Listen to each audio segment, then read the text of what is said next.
Alors aujourd'hui, on est le 26 janvier 2026 et c'est une date importante pour moi.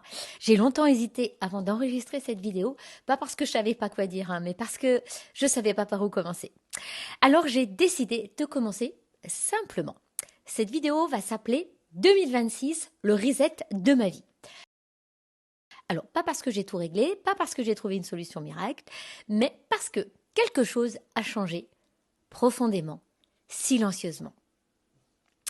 Et si tu es là, peut-être que toi aussi, tu traverses une période où tu ne te reconnais plus tout à fait, où ton corps, ton énergie, ton rythme ne répondent plus comme avant, comme moi. Alors où j'en suis aujourd'hui ? Aujourd'hui, mon énergie est fluctuante, je suis souvent fatiguée. Mon sommeil aussi, avec des réveils nocturnes réguliers. Mes émotions également sont comme des ascenseurs émotionnels. Et pourtant, mon corps, lui, est beau. Mon corps va bien. Et c'est important pour moi de le dire. J'ai mis des années à le sculpter. D'abord avec des sports plutôt brusques, plutôt très exigeants. Et depuis 1 an, avec beaucoup plus de douceur. Parce que je sentais que mon corps ne répondait plus aux mêmes exigences. Et mes analyses sont venues confirmer ce ressenti. Mon analyse de microbiote montrait clairement que les sports trop intenses n'étaient plus adaptés à mon terrain. J'avais besoin de mouvements plus doux, plus réguliers pour soutenir mon énergie et mon système nerveux. Donc j'ai ajusté et maintenant je fais principalement de la marche entre 6 000 et 12 000 pas par jour. Ce corps-là, je l'ai eu seulement en 2001 avant mon mariage. Aujourd'hui, je suis fière de mon enveloppe. Mais à l'intérieur, quelque chose ne suit plus du tout comme avant. Et moi qui ai toujours su tenir, m'adapter, comprendre, là, moi, je comprenais plus. 2025 fut vraiment une année de errance médicale. J'ai consulté plusieurs médecins. À chaque fois, j'ai senti la même chose. Une forme de minimisation de mes symptômes, de banalisation. Pas forcément de la méchanceté, mais un message implicite, très clair. Ce que vous ressentez, c'est normal, il faut faire avec, madame. Donc plusieurs fois, je me suis sentie rabrouée, comme si je posais trop de questions, comme si je recherchais des problèmes là où il n'y en avait pas. Et puis à force, je me suis tue. Pas parce que je baissais les bras, mais parce que je me suis dit, ok, je vais faire par moi-même. Donc j'ai utilisé mes outils, j'ai fait mon bilan oligominéral, j'ai refait mon analyse de microbiote, donc des outils que j'utilise avec mes clientes.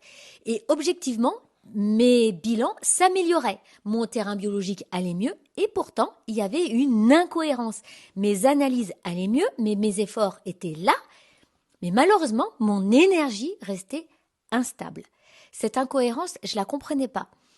Et surtout, j'osais plus aller m'exprimer auprès des médecins parce que la réponse était toujours la même. Bon, vous n'êtes pas malade, madame, donc on ne fait pas d'examen. Et quand une femme se tait trop longtemps, le corps finit par parler plus fort. Et c'est important que je le dise parce que beaucoup de femmes vivent exactement ça. Et puis, il y a eu une séance de sonothérapie le 18 janvier 2026. J'y suis pas allée pour régler un problème, j'y suis allée presque par intuition, poussée par ma curiosité naturelle. Et là, quelque chose s'est passé. Pas une explication, pas une analyse, mais une sensation. J'ai senti une urgence, pas une urgence médicale, mais une urgence à l'intérieur de mon corps. Comme si mon corps disait « Maintenant, tu ne peux plus faire semblant, Peggy ». La sonothérapeute me parle du chakra sacré. Vous savez, cet espace lié à la féminité, à la sexualité, à la créativité. Et elle évoque la ménopause, la vésicule, et tout ça résonne en moi. Rien n'était encore clair dans ma tête, mais mon corps, lui, il savait déjà. Alors malgré ça, moi, j'ai eu besoin de comprendre, de valider, de me rassurer. Et c'est après cette séance que j'ai consulté un docteur dès le lendemain. J'ai pris 2 rendez-vous. Un premier médecin que j'ai trouvé sur l'application Care a accepté enfin de faire un bilan hormonal très léger. 3 indicateurs seulement. Je me suis dit, ok, c'est pas complet, mais c'est déjà ça. Puis, deuxième rendez-vous avec notre médecin dans un centre de soins Médisoins pour les personnes qui n'ont pas de médecin traitant. Et là, la doctoresse, elle a accepté le bilan pour ma vésicule, mais elle a refusé le bilan hormonal. Et là, j'ai entendu cette phrase de sa bouche, une seule phrase. Écoutez bien. Inutile de vérifier vos dosages hormonaux, madame. De toute façon, on ne peut rien y faire. Il faut y passer, il faut tout supporter, madame. Alors sur le coup, j'ai douté. Puis, presque immédiatement après, il y a quelque chose en moi qui a refusé cette idée. Pas par colère, mais par lucidité. Et alors, comme si l'univers enfonçait le clou, le jour même, je découvre que l'hôpital HFME de Lyon ouvre un service spécialisé dans l'accompagnement de la ménopause.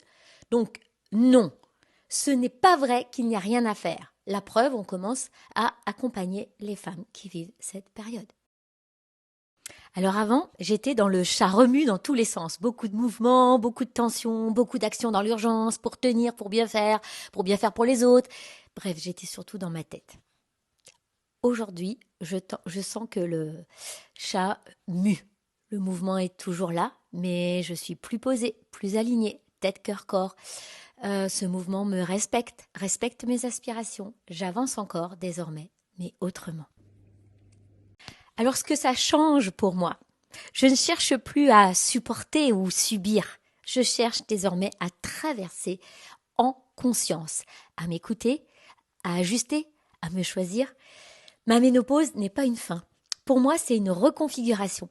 Alors j'ai déjà traversé des passages de rupture dans ma vie, un burn-out, un surpoids important, et à chaque fois, je me suis relevée en comprenant ce qui se passait dans mon corps, en testant, en ajustant, en croisant le biologique, l'émotionnel et le vécu, et en partageant avec d'autres femmes ce que je comprenais. Alors aujourd'hui encore, je sens que cette mue-là me demande la même chose. Alors oui, je choisis d'être autodidacte dans ce passage aussi, de comprendre ce que je traverse et de le partager pour inspirer d'autres femmes qui vivent exactement la même incohérence. Donc si toi aussi, on t'a dit, c'est comme ça, il faut faire avec, il faut supporter, eh bien écoute-moi bien, tu n'es pas fragile, tu n'es pas défaillante, tu es en transformation.